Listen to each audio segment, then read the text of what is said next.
Hi കൂട്ടുകാരെ, എല്ലാവരും happy അല്ലേ? ഞങ്ങളും ഹാപ്പി ആയി പോകുന്നു. അടുക്കള പണി കഴിഞ്ഞ് പുറത്ത് വന്നപ്പോ ചിന്നു കുഞ്ഞനിരുന്ന് നോക്കുന്നുണ്ട്. എനിക്കൊന്നും തന്നില്ലല്ലോ ഭക്ഷണം എന്ന് പറഞ്ഞിട്ട്. ഇന്ന് ഞാൻ ഒഴിവ് ദിവസങ്ങളിലായതുകൊണ്ട് കുറച്ച് വൈകി പുറത്ത് വരാൻ. അപ്പൊ അവൾക്കൊരു ബിസ്ക്കറ്റ് കൊടുത്തു. അവളൊരു മൈൻഡ് ചെയ്തില്ല. സ്വീറ്റ് ബ്രെഡ് കൊടുത്തപ്പോൾ ഹാപ്പി. അതൊന്ന് മണം പിടിച്ച് എൻ്റെ ഇത് വാങ്ങിച്ചു കൊണ്ടുപോയി കഴിച്ചു തുടങ്ങി. ചിന്നു 2 ആഴ്ച ഞങ്ങളുടെ കൂടെ കൂടിയിട്ടായിരുന്നു കേട്ടോ. നമ്മൾ അവരെ സ്നേഹിച്ചപ്പോൾ തിരിച്ചുള്ള സ്നേഹമാണ് പക്ഷെ എന്ത് പറഞ്ഞാൽ ഒരു കുറേ വർഷങ്ങളായിട്ടുള്ള ഒരു ആത്മബന്ധമില്ലേ, അതുപോലെയായിരുന്നു ചിന്നുവിൻ്റെ ഒരു കുഞ്ഞ് വന്ന് കഴിച്ചു ഭക്ഷണം. മറ്റേ കുഞ്ഞ് ഇതേ ടെറസിന്റെ മണ്ടയിൽ നിന്ന് എന്ന് പറയുന്നുണ്ട്. അവൻ എങ്ങനെയൊക്കെയോ താഴെ ചാടി ഇറങ്ങി വന്നു. നല്ല രസം. അവർ 3 പേരും കൂടെ കളിക്കുന്ന കാണട്ടെ. അവർ ഭക്ഷണമൊക്കെ കഴിച്ചു പോയി. വയറ് നിറച്ചിന് എവിടെയെങ്കിലും പോയി കിടക്കുന്നതിന് വൈകുന്നേരത്തെ അവരെത്തും കേട്ടോ. അപ്പൊ ഞാൻ പറമ്പിലേക്ക് ഇറങ്ങി. പറമ്പിൽ ഇന്ന് ആകെ ജഗപുകയാണ്. കുറേ ചപ്പുണ്ടായിരുന്നു.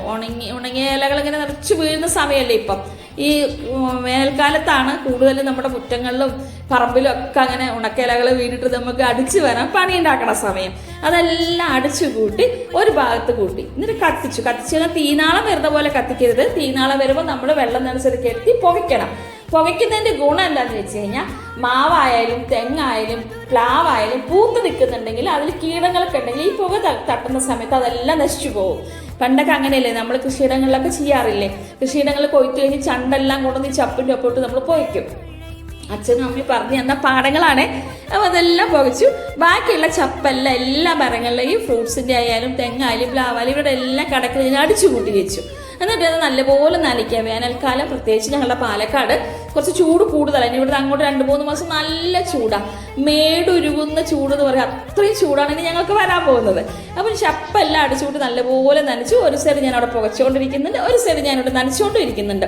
ഏകദേശം ഒരു ചെടിക്ക് അല്ലെങ്കിൽ ഒരു മരത്തിന് നമ്മളൊരു 10 ലിറ്റർ വെള്ളമെങ്കിലും ഡെയിലി കൊടുക്കുന്ന പോലെ ചെയ്താൽ അവർ നല്ലപോലെ തഴച്ചു വളരും. പൂത്തുലഞ്ഞ് നമുക്ക് നല്ലപോലെ കായ്ഫലങ്ങൾ കിട്ടും. അതുപോലെ നമ്മൾക്ക് ചെറിയ വ്യായാമം കൂടെയാണ് അല്ലേ? പറമ്പൊക്കെ അടിച്ച് വൃത്തിയാക്കി വരുന്ന സമയത്ത് ഒരു വ്യായാമം കൂടെ അല്ലേ? ഹാപ്പി അല്ലേ ഇപ്പം നമ്മളും? അങ്ങനെ കുരുമുളക് ഉണ്ട്. ഒരേ ഒരു കുരുമുളക് ചെടി ഞങ്ങൾ വെച്ചിട്ടുണ്ടായിരുന്നു. അത് വെക്കാനുള്ള സ്ഥലമേ ഉള്ളൂ. അത് വെച്ച് അത് നല്ലപോലെ കാച്ചിട്ടുണ്ടായിരുന്നു കേട്ടോ. പറിക്കുന്ന വീഡിയോ ഞാൻ എടുത്തില്ല.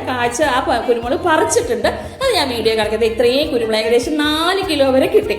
അവർ നല്ലപോലെ ഉണക്കി എടുത്തിട്ടുണ്ട്. നമ്മുടെ സുഗന്ധവ്യഞ്ജനങ്ങളിലെ കറുത്ത പൊന്നാണല്ലേ? ഏത് വിദേശികൾ ഒരുപാട് അന്വേഷിച്ച് വന്നിട്ടുണ്ട്. അത് നല്ലപോലെ ഉണക്കി ഇനി ഇവരെ പൊടിച്ച് കുപ്പിയിലാക്കണം. അങ്ങനെ അത് ഭക്ഷണത്തിൽ ഉൾപ്പെടുത്തി നല്ല ഹാപ്പി ആയിട്ട് ഭക്ഷണങ്ങൾ ഉണ്ടാക്കുകയും ചെയ്യാമല്ലോ. ഈ വീഡിയോ നിങ്ങൾക്ക് എല്ലാവർക്കും ഇഷ്ടമായില്ലേ? ഈ വീഡിയോ കാണണം, സബ്സ്ക്രൈബ് ചെയ്യണം, ഷെയർ ചെയ്യണം, ലൈക്ക് ചെയ്യണം, നോട്ടിഫിക്കേഷൻ ബട്ടൺ കൂടെ ഒന്ന് പ്രസ് ചെയ്ത് അടുത്ത വീഡിയോ നമുക്ക് കാണാമല്ലോ. അപ്പൊ എല്ലാവരും എന്നെ സപ്പോർട്ട് ചെയ്യുന്നു വിചാരിക്കുന്നു. Okay, by.